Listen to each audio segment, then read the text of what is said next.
Hi everyone, and welcome to WCNC's Weather Impact Live Weather Impact, the show where we go a little bit more in depth into the forecast. Thanks for being with us. I'm meteorologist Brittany Van Voorhees.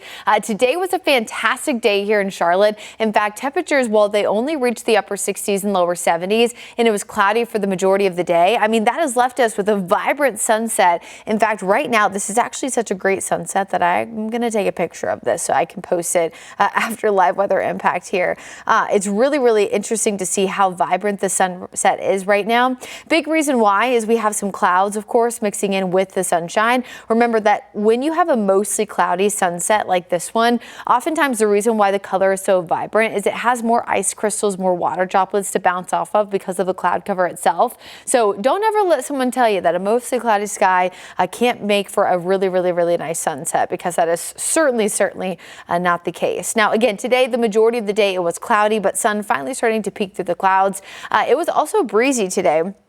We saw peak wind gusts here in Charlotte around 25 or so miles an hour. I would anticipate this to stay pretty similar within the next hour or two, and then winds will start to die down ever so slightly overnight. Think wind gusts closer to 20 miles an hour versus 25, and then we'll be in a very similar spot heading into tomorrow morning. It's very common for winds to, of course, die down overnight because everything kind of dies down overnight and then eventually picking back up by tomorrow.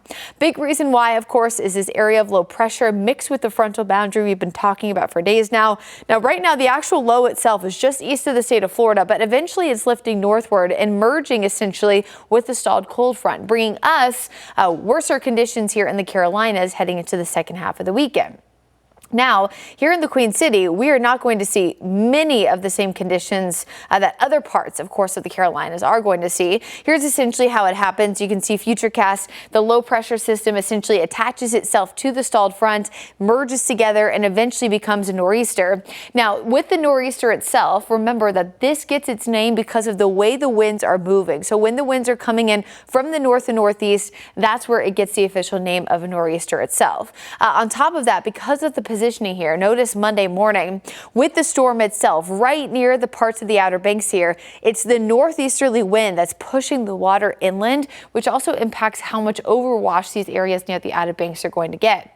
So Outer Banks overwash of 3 to 5 feet. Remember, this is essentially like storm surge, right? It's the water that's coming inland. And these areas have been impacted a lot so far this summer. In fact, I guess it's technically fall now, but just summer and fall. What's interesting is that we've actually only had one official landfall, and that was Chantal, and it was in South Carolina as a tropical storm the weekend of 4th of July. But with all these storms just off the coast, that's one of the reasons why we've seen a lot of these impacts.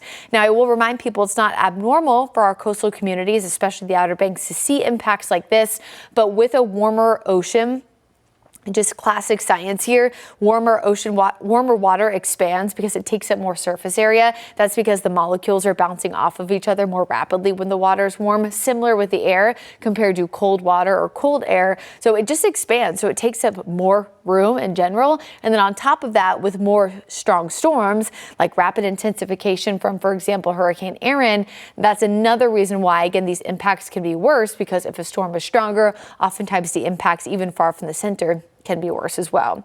So here's the Futurecast wind gusts. We'll see places like Charleston seeing their highest winds right around midday tomorrow. Eventually places like Wilmington and Hatteras, it starts closer to Saturday night and into very early Sunday morning. I think peak wind gusts for some of those Outer Bank communities around 50 or so miles an hour. Here in Charlotte, closer to 25 on Saturday, about 30 on Sunday. But even places like Fayetteville on Sunday morning could see tropical storm force winds that far inland, because even though this nor'easter is pulling away quickly, that quick movement, of course, allows for lots of pressure differences and lots of pressure gradients too.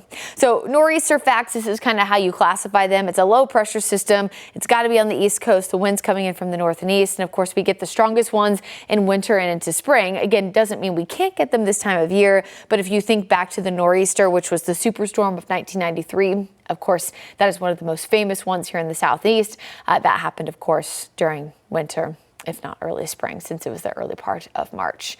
Okay, let's talk local impacts if you live here in Charlotte. Lots of cloud cover heading into tomorrow morning. Saturday, right around 11 o'clock, we'll start to see some light rain trying to move into our southeastern communities. I want to remind people that I've been trying literally, because when the rain falls from the sky, even if it's moist there, remember it has to oftentimes go through a dry column of air during the fall that's closer to the ground. And so with this being said, it's going to create the first batch of rain to evaporate and be what's called virga. So again, that's when the rain falls from the cloud and it encounters air that's too dry, so it evaporates before it reaches the ground. So in Charlotte, I think the drizzle itself will be starting right around 1 to 2, but I wouldn't anticipate we've seen enough time to really see the air saturate itself until closer to 7. And what I mean by that is if the storm itself, let's say it was a downpour really quickly, it would evaporate and it'd be gone. But because this will be hours and hours of light rain trying to fall, eventually the air will get enough moisture in it for this rain to actually reach the ground. So it'll start as virga, eventually becoming drizzle, light rain, and even some moderate showers Sunday morning before conditions do improve by Sunday afternoon. I still think we'll see some light rain Sunday afternoon, but it won't be quite as bad as Sunday morning. Now let's talk accumulation of rain. It's not going to be much. We're looking at a maximum probably of a 1/2 of an inch here in Charlotte, most likely a 1/4 to about 1/10 of an inch, but anything at this point is much needed. All right, let's talk something that is not related to this nor'easter, the tropics. We still have Tropical Storm Jerry. It's still heading away from us. No issue for us or Bermuda, as it's going to stay east of the island. If you were with us last night, Karen formed in the Atlantic Basin. In fact, it was the furthest storm to form the furthest north and northeasterly storm to ever form in the Atlantic Basin, of course, since record keeping began. So that's a really interesting note. A lot of this is likely because of warm ocean waters in that area. So Jerry's off the list, Karen's off the list. Next storm name, if we get another one before the end of the season, double fingers crossed that doesn't happen, but it would be Lorenzo. Quick update here on what's happening in the mountains. This is the perfect time to go ahead and try to see some of those leaves at 4,000 feet and above. Right now is the peak. Right now, pretty much in over the next 2 weeks. So here's some of that current fall color. You can, of course, see the areas in red, the areas in high. I did speak to a professor of biology at App State, Dr. Howard Neufeld, about this, and actually that's over on our website, WCNC.com, as well as probably here on WCNC Plus 2. And same thing, he said, if you're going to the high country, 4,000 feet and above, now to the next 2 weeks is the best time to go. So we're going to wrap up here this update on live weather impact with local forecasts and a local 7-day. As we look at the Jerry Hunt Super Center 7-day forecast, I'm going to step off for a second so you guys can see Saturday and Sunday. I can see my laptop's covering that a little bit. I apologize for that. So tomorrow, we're looking at breezy conditions, highs in the upper 60s, lower 70s, very similar to today, but we'll see a small chance of rain in the evening. Again, you know the best chance of rain Sunday is in the morning, and then conditions really couldn't get better heading into the middle part of next week. We'll have lows back in the 50s, highs back near 80 degrees by Tuesday and Wednesday. Have a great weekend.